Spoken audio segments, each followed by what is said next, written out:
What is going on, guys? Jason Burke here, Styles Clash for Life, coming at you on YouTube. And today I've got another edition of The Drive-In, where I watch recently released films and tell you guys whether they're worth watching, worth waiting for, or worth skipping altogether. Today I've got another 2023 release. I've been stocking up on these recently and watching a lot of the new horror that I missed out on from like December through now. I've been watching a bunch of these, and today I'm bringing you guys one of the most divisive director's newest things that I've seen in a while. You guys know about my love-hate relationship with M. Night Shyamalan.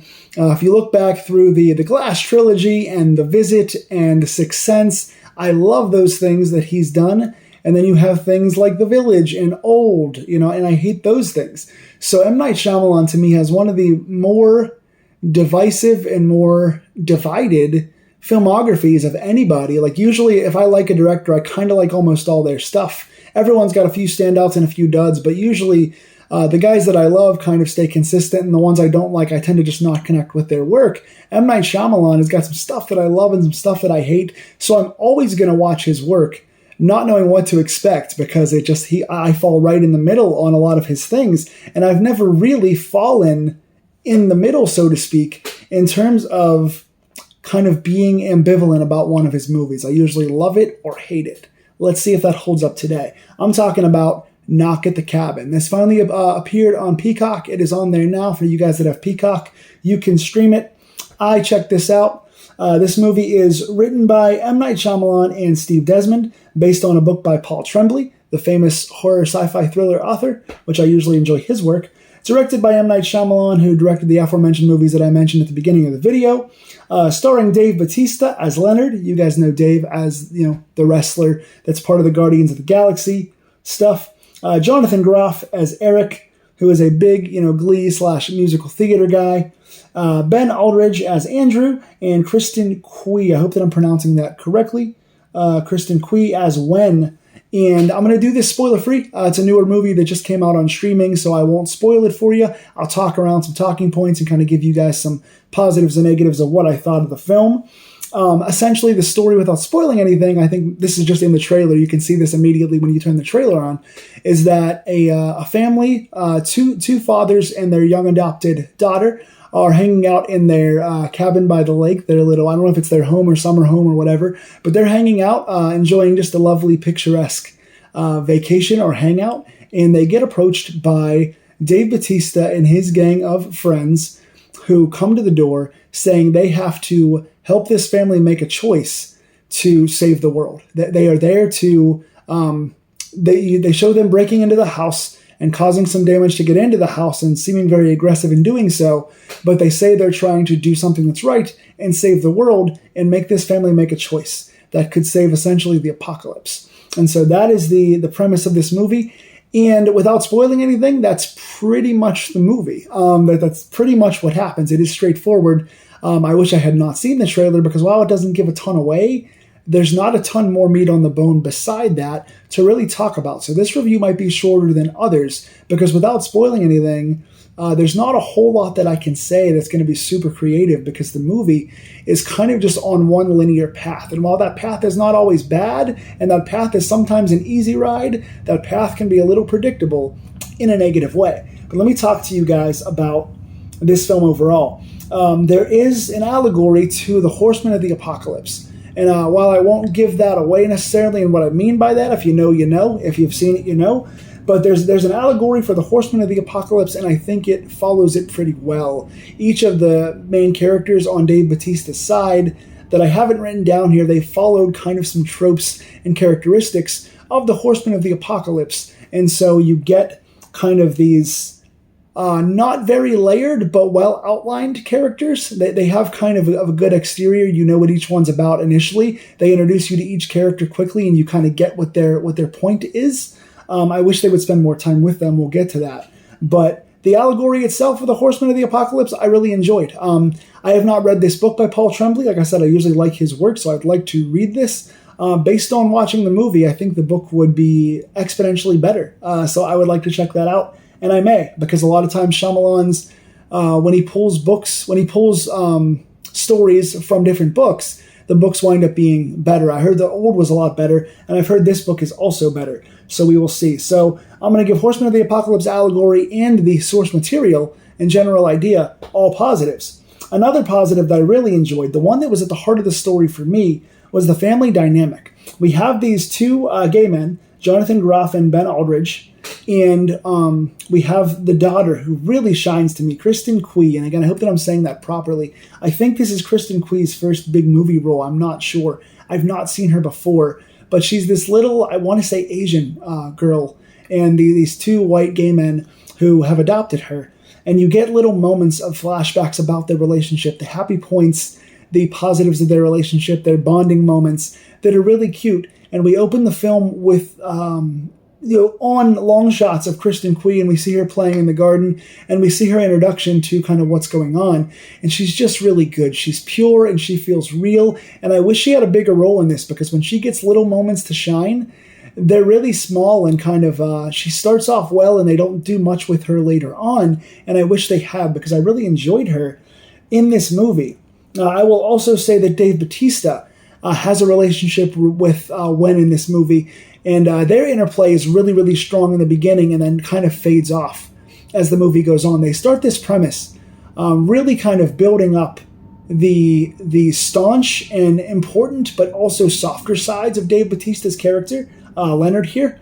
And he has this nice balance between this kind of fatherly, warm, gentle man and also a very big, physically imposing. You guys have seen Bautista from wrestling. You know how big and monstrous this man is. So he's got that big, demonstrative frame, but he's also got these moments of gentleness with her. And I love their rapport. I love her in general, and I love him in general in this too. And when they come together, it's really beautiful. And then you go to see the family dynamic and some of the brief flashbacks that are kind of too quick, but they're really nice. They show a lot of heart. They show a lot of chemistry. They have good pacing to them. And they're really nice buttons on different parts of scenes, but they're not there long enough, and they don't do enough in real time to make you feel for the characters enough. There's those moments where you really get invested for a second and you go, oh, they just took that away kind of fast. I wish there was more of that. And then you get back to the current day happenings and they don't really have that same chemistry or give those same moments to those characters, because the acting in this overall is really good and some of the relationships are worth exploring more. And when they do, those are the best parts of this movie, but they just don't do it enough for me. So that's a positive and a negative. Bautista in general, like I said, I give Bautista a big thumbs up. I've never really seen him act. I'm not a big Marvel guy. I don't watch a lot of the longer Marvel movies. They're just too long for me, and I don't know where to start with Marvel. More of a DC guy, but usually like DC TV. But I won't get into that. That's a review for another time. Bautista in this shines. He and Kristen Cui are my favorites. I've always been a fan of the two guys in the film as well, but I think Bautista really is the perfect ringleader for this movie. So big thumbs up to him. Didn't know what to expect with him getting into acting, but you know what? He knocked this out of the park. But then into one of the negatives, I guess I'll jump right into this now. I have this down further on the list, but other horsemen don't get time to develop. Now, what I said about the horsemen coming in, that's what I'm calling this group of Bautista and his friends, is that they all come in and they have quick moments of introductions where you kind of, based on their facials and a few lines, you kind of understand what their trope is or what their overall meaning is, but they don't give you enough time with any of them. It winds up reading as Bautista and the other guys. Okay, that's why I wrote down Bautista's name and his character name, Leonard, and I have no idea what the other ones were, like what they were named, because they have brief fleeting moments that are decent, and then they just kind of fade off. There's so many good brief moments or lines or facials or brief introductions that you go, oh, there's some possibilities here. And then it just kind of goes away and it becomes this basic movie again. And you go, man, for something with such a cool premise, they didn't spend enough time to explore enough things. This is easily a pandemic style film with a smaller cast, pretty easy to shoot seemingly, and a one location film, which really could have given us time to sit with the characters and the motivations and the monologues and the consequences, and those times that they do are nice, but they don't do it nearly enough. For a one location, few character film, they don't let us really sit with anything that could make this movie much more of a dramatic heart piece, but instead it just kind of reads like a one-note story to me. Another negative I have is feels like a short film, not that layered. This goes along with what I was saying. If they had done this as a short film, if this wound up being anywhere between a 12 and 45-minute film, like one of the short films that I do, I think it would have been nice. I think just having the Apocalypse Horsemen come in and you meet the daughter and you get their intentions, you understand their characters, and just giving us a few back and forth interplays with the characters would have fleshed them out better and would have finished the story, because it was going to go the predictable route anyway, and they could have done that in a short film, and it would have felt like, I really want more of this, instead of wanting less like I wanted. This film only runs an hour and 40 minutes, and while it necessarily wasn't too long, it was a pretty easy watch. I mean, the story, for as basic as it is, it does pace itself pretty well. There's nothing bad really in this story. It's definitely not a bad movie, but they didn't have enough to really last the hour and 40 minutes. It didn't feel like a slow burn, but it didn't feel like much was happening either, if that makes any sense. So again, just from these notes alone, you can tell that this is the first time with a Shyamalan film ever that I am directly in the middle of it. There are really good moments and opportunities and characters that just never really get unraveled in the way that I would have liked. And they should have in this environment. This was set up for it. And I think they just missed the mark on focusing on the stuff they should have focused on. Another negative is that the ending feels convoluted. I don't really understand why they just went the very simple route. They set something up in the first 10 minutes of the film, and once they explain what they're doing, it just goes right down the stairs. Now, predictable doesn't always mean bad in these movies. Predictable can be a really good thing when you know something is coming and you can feel that doom and gloom or happiness or whatever the beat is. You can usually feel it. But in this case, you're just hoping something different happens. You see how it's going and it starts to kind of lag a little bit and you go, okay, they're taking us down this path. Let's hope for a big subversion. Let's hope for some big expectations to get swerved and take us into some crazy new direction. And they just go exactly where they tell you they're going to go. And in this case, because you're waiting for it and because a lot of the things you wanted to see pay off not pay off, you're hoping for something a little better, and they don't give it to you here. And then I think also some of the camera stuff was a little weird. They could have done a little more with the sound design. Wasn't bad, but was just kind of there. And the camera work was a little bit weird for me. Some of the angles just felt a little bit like they were either trying too hard or they weren't taking enough time to frame properly. But some of the stuff just felt a little bit off to me. And maybe that was the intention of the filmmakers. Maybe Shyamalan and the DP decided to go that route. It just felt a little weird for me. Some of the rack focuses, some of the angles just felt a little long or a little off. And maybe that was by design. Maybe they did their job, but it just didn't sit with me all that well. So really cool premise, really good story, good source material, good actors, but I wish they had given us time to focus on the right things. Instead of going down the predictable, let's just say the same things over and over again and kind of just go one by one by one in the story beat, they should have focused more on the characters and the relationships and made the stakes feel as big as they actually were, because the stakes in this movie were meant to be huge and they didn't always feel it. So if they had focused on the characters and let the story be what it was meant to be, I think it would have been a lot better. But by the same token,